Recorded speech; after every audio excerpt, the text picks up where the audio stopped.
Hi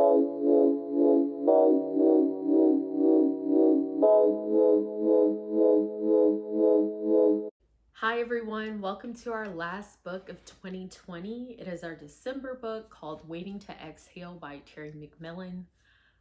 First and foremost, this book starts popping off with drama. It continues with drama. It ends with drama. By the time that I was done with this book, I was like, I do not want to see a man ever again because they had been on such a roller coaster ride. So buckle up because here we go. So one, we have a friend group. There's 4 of them. We have Savannah, Robin, Bernadine, and Gloria. Bernadine, her husband of 11 years, one day wakes up and he's like, I think we need a divorce and I'm leaving you for this white woman who is my secretary. That's how we kick off this book. And I am about to watch Waiting to Exhale. I've also seen the clip of Angela Bassett, and I think it's rightfully deserved, because not only did he just say, I'm divorcing you, he started moving money around. Literally moving money around. So she didn't have access to any of his money, while she still had the kids and he got to go live out in his apartment. And then after all her investigations, she finds out more information that, guess what? He has properties. He has things he recently sold for a little bit amount of money so he can buy it back and still have it. So he's been planning this for a while. Mess, literally mess. Robin. I wanted to slap Robin multiple times because sis was holding on to Russell, who was no good, who kept going back and forth between her and his wife, yes, and she also had a child, and they both kept taking him back.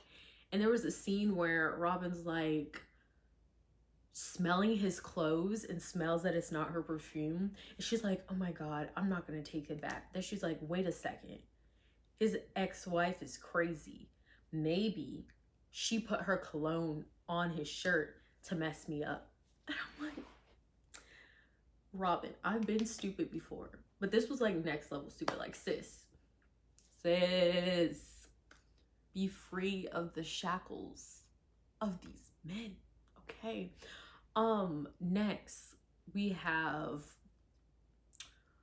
Gloria. Gloria has a child, teenager that she's raising. She also has an interesting relationship with food, and everyone talks about her because she's fat. And there is a lot of fat phobia in here, just a warning. But it gets to the point where it's her relationship with food is so unhealthy that she has a heart attack at the end, and they don't really address that, which would have been kind of cooler to address. But you do see like the issues that was happening. They also address depression and Bernadine when she had finally started going through her divorce and all of the ups and downs of it and how long it was dragging out. She tries these antidepressant pills that have her looped out and is not helping her. And the sad part was her psychiatrist was terrible in caring for her, which happens a lot with people in the Black community not getting the health care that they need, and was just kind of like, oh, well, sometimes they don't work for people. You should try something else, when she was already on a medication before that, and it wasn't coming from a place of need, like, okay, I'm so sorry, this is not working. Let's try something else. Let's try and figure it out. It was just like, here's a pill. If this one doesn't work, try this other pill. And no care there whatsoever. So yes. And then, let's see, I talked about Gloria, I talked about Robin, talked about Bernadine. Oh, Savannah. So Savannah's opening scene, she is going on a date with this man, like a blind date that Bernadine set up for her, and it's on New Year's Eve, right? So she's going out there, she meets the man, she finally finds him. They have such a great time dancing. He asks her about her life, she's feeling all giddy inside.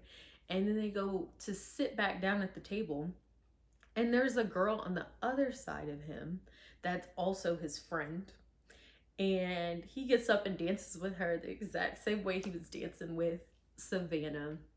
Savannah goes home. So, like, that's how the book starts off.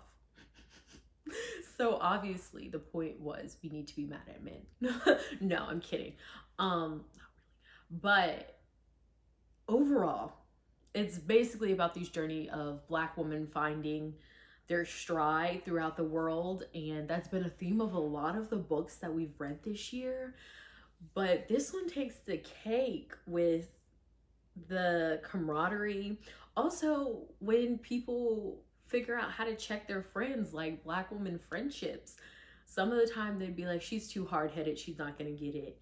And they'll be blunt and be like, listen, you shouldn't be with Russell. Come on, sis. But you know, sometimes we're hard-headed and we gotta let the course play out until we're like, okay, you're right, I shouldn't be with Russell. So that was definitely a theme. And then just the idea of like how exhausting it is always thinking about men, or I think in Bernadine's case, how much she had invested in her husband. Like, she had helped him start his business. She was there on the front lines with him. And he decides one day he's going to up and leave her. And not just up and leave her. He also was like, I'm going to hide all of my money and my assets. Like, she wasn't going to be the one taking care of the kids. Like, it's beyond me. Beyond me. And I'm so glad she got her $1 million settlement at the end, but that's just such a long journey, and to be with someone for that long and to feel betrayed, wild. There's also a lot of themes of the women sleeping with married men, and it was messy. Okay, so Savannah had her boo that was married, and she stopped sleeping with him because she was like, you're telling me you're gonna get divorced, but everyone says they're gonna get divorced, and then they're not actually doing it. And so that whole thing happened. She finally had to be like, don't call me ever again. And then Bernadine, after she had split with her husband, she was with a married man, but this was like on her road of, let me just find out who I am. Let me feel confident in myself. Let me get what I need from them and keep the stepping. And that was her vibe. Which she eventually got over and realized how depressed she really was and how she was missing a lot of time with her children. And I think that's also a big theme. Figuring out how to balance taking care of your children and also taking care of yourself, especially in a relationship where their father only sees them on weekends, like every other weekend, and you're taking care of them during the week. That's a whole difference in commitment to the children. And it's hard for women to take inventory of like, what's going on with me? Like, this is a relationship that's coming to an end for me. How am I feeling? And then I also have to be taking care of my kids and making sure they're not carrying any of the weight of what's going on in our relationship. And I think overall, Bernadine did such a great job trying to balance those, because she only flipped out once, and that was when she found out that her ex was getting married to the white woman, and they got married and they didn't tell her, and they also let the kids come. So that's the only time she flipped out, which understandable. But she did such a good job, like trying to make sure her kids still love their father for who he was and not put their personal relationship in it. And that like maybe when they're older, she can explain her part and he can explain his part. But she was really mature about that, which I could not say the same for John, her ex-husband. Yeah, so overall with this book and with all of Ray's reads for 2020, we learned a lot about Black womanhood, and I personally learned about it in ways that I never thought I would. It also allowed me to escape. I haven't read for fun in a very long time, and I had such a great time being able to dive into these stories, experience love, experience heartbreak, experience adventure, especially considering that COVID-19 has kept me here. And I've been able to travel in my thoughts, I guess, to places that I haven't experienced in a while. And it was just great to feel, feel in ways that I haven't felt in a while, and just experience love, life, travel, everything, and just discovering who I am as a Black woman, and that it's always an adventure.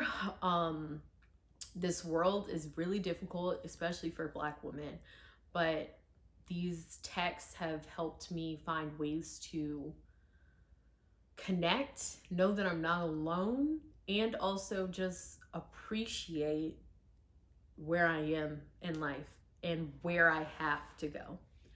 So thank you all for sticking it out all 12 months. I hope you enjoyed these reviews, and I'll see you on my channel for other news. Bye.